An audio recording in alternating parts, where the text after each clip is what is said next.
Hi Capricorn, here's your horoscope for March 2024, brought to you by planetswithin.com. I'm astrologer Joseph Anthony.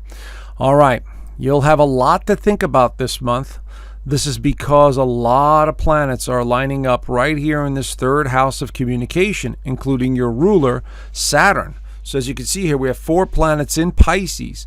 Now, this could be kind of a confusing month because Pisces is like the doorway between realms of consciousness. Their imaginations are very vivid, and you have Pisces ruling the third house here. So this month is really all about what it is you want to say, what kind of self-expression you want to have, what type of communication needs to be had this month. Now, as we begin the month, a lot has to do with income or investments right here because we have 3 planets going through the second house.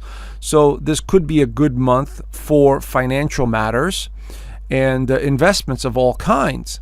But the second half of the month is when the energy shifts, and we have the Sun and Mercury both entering your 4th house of home, feeling, and foundation. So maybe you're thinking about investing in some land. Maybe there's some family dynamics going on. Maybe there's a new foundation of some kind for you, maybe a new job. And speaking of jobs, the full moon this month is also a lunar eclipse, the first lunar eclipse of 2024, and it's going to highlight your 10th house of career and status. So for many of you, there's a lot of changes coming this month with regards to this area of your chart. Now, this is a reading for anyone who has a sun sign in Capricorn and or a rising sign in Capricorn. It's a general sun sign reading. So again, it has to be general because I don't have everybody's birthday, and everyone's birth chart and birth date is different. So anyway, let's take a closer look and see what the month looks like as far as the planetary alignments. So on the 9th and 10th, we have Mercury making its way away from the 3rd house. So here it is right there, Mercury. Now, Mercury works very well in Aries because Mercury is about communication. And when it's in Pisces, we tend to be more sensitive and our imaginations are a little blurry and a little bit of confusion in the mix. But when it's in Aries, everything is much faster. Everything is, comes to us very quickly, and we speak our minds at a moment's notice. So here it is entering the 4th house. This has a lot to do with family dynamics. It has a lot to do with feelings. And basically overall just feeling a little bit more feisty, to be honest with you. So this is going to be an area that's going to be lit up, like I said, the second half when the sun enters the 4th house. But if you notice all the planets down here below the horizon, and this has a lot to do with stuff going on inside of you. Family, feelings, what it is you want, the desires you want. Now, you're still in a very creative mode because of Jupiter and Uranus in the 5th house. So use the energy wisely now with the Mercury in Aries to get things moving a little quicker or a little faster, or, more of a realization that's coming in. So take advantage of that. We also have, at the same time, we have a new moon in Pisces that occurs around the 9th and 10th, and this is right here at 20 degrees of Pisces. So wherever this is in your actual birth chart, that's the area that gets lit up. So when we have a new moon in the 3rd house, it's all about communication, ideas, premonitions, visions, creative projects, because we're talking about Pisces, which is not just a spiritual sign, but it's a sign that represents art and creativity on some level.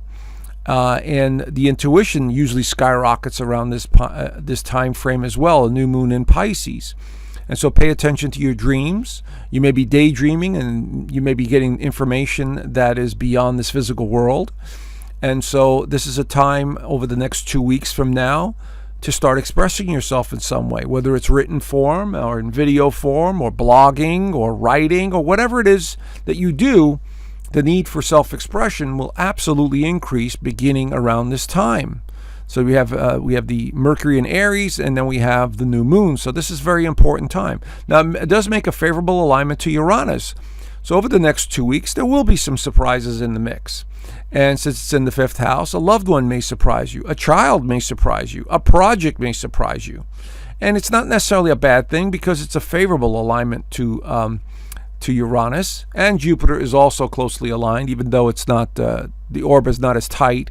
That means that it's just it's there in the background supporting. And so this could be something very important that you need to pay attention to with regards to those areas, okay? Venus enters Pisces. Now, Venus is the first planet to move, then Mars will move back into the third house. So here we have Venus in Pisces. Venus in Pisces can make us a bit of a dreamer, fantasy-oriented, creative, but Venus represents partnerships. So are you entering into any partnerships of any kind this month with regards to contracts, agreements, maybe a little flirting with a friend? I mean, it could be anything because it's Venus. Now, Venus also represents finances. So this could be something to do with a loan or money matters that you need to take care of, or you're funding a new project of some kind. This is all in the works with Venus in Pisces. As you can see here, we still have 4 now planets in the third house. So once again, like I said, lots of thoughts on your mind, lots to think about. The imagination is running very fertile at this time. And so with Venus there, it helps bring it together with another person. So you might want to reach out to others who are close to you that you trust and that share your thoughts and ideas and your plans, because you'll need to bounce it off of someone else. Now, the Sun enters Aries on the 19th and 20th, which it usually does this time of the year, marking the spring equinox in the northern hemisphere. Now, what this means is that the sun begins to go up, rise high and higher into the sky until it reaches the apex at the highest point, which is usually around the summer solstice. And so here we have the sun entering Aries. The sun in Aries is very motivated. It's very driven. It's about fresh starts. It's about new beginnings. This is why this time of the year, the major religions celebrate some sort of Easter or Passover, where they're talking about the sun beginning its ascent and bringing back the light and fertilizing the soil. And this is why we have the rabbit and the egg usually around this time to celebrate Easter. It has to do with the sun rising again, so that it brings back fertility. These are symbols of fertility. And so this is a time of fertility for many of you. Now, speaking of fertility, if you're of childbearing years and you're thinking about having a child, this could also bring that kind of energy into the 4th house. 4th house has to do with children. This is a very creative time where you're finding ways of dealing with family matters, dealing with feelings, dealing with the home life. This is all about the 4th house. And so maybe you're working from home, maybe you have a business going on from home. There's all kinds of family matters and dynamics that I see here this month for many of you. So lots of communication, lots of new beginnings. Maybe you're thinking about doing something to your home, or you have plans to remodel or paint or something like that. This could also be part of the equation this month. So whatever it is in your birth chart that is being ignited, this sun will get that motivation going. So we also have Mars entering Pisces on the 22nd and 23rd right there. So here's the second planet that's going to move into the 3rd house. And so now we have Mars, which is about fire and action and motivation, but it's weakened in Pisces, which is about sensitivity, emotion, compassion, and not exactly, feeling like a superhero.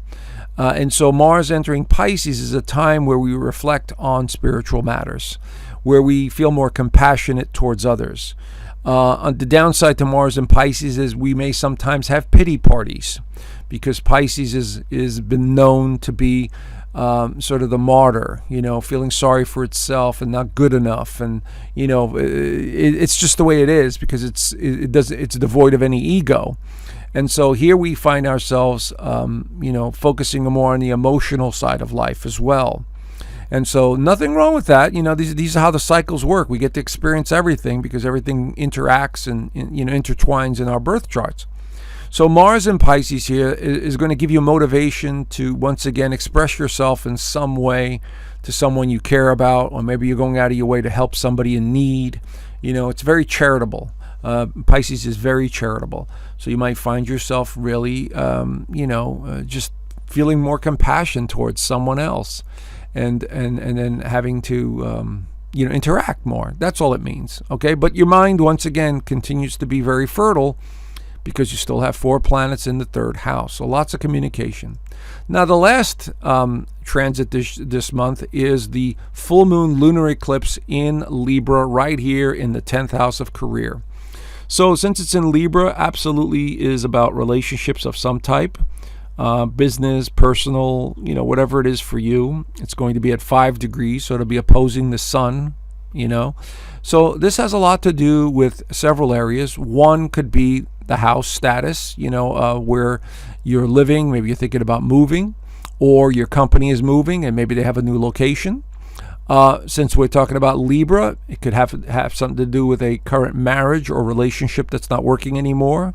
Could have something to do with friendships that you're pushing away from, or they're moving away or passing away, whatever it is. And so the dynamics here is about completions, realizations, and endings. That's what lunar eclipses usually represent. So over the course of the next month, 6 months to a year, this will continue to be at play, because that's how long eclipses can take to manifest. So you'll find yourself in a different location, different planning, looking at things from a different perspective, especially with next month when we have a solar eclipse right here in the 4th house. So many of you may be moving or doing something new, like being self-employed with another business or something like that. And I'll get into that next month. But anyway, this is going to highlight this 10th house of career and status. So keep an eye out for that one as well. It's making a favorable alignment to Pluto. So I could see that being something to do with status, income, partnerships, or something to do with your business or work. Anyway, there you have it, Capricorn. Do the best you can. Always meditate on who you really are, a spiritual being having a human experience. All right, have a great month, and I will talk to you guys soon. Bye for now.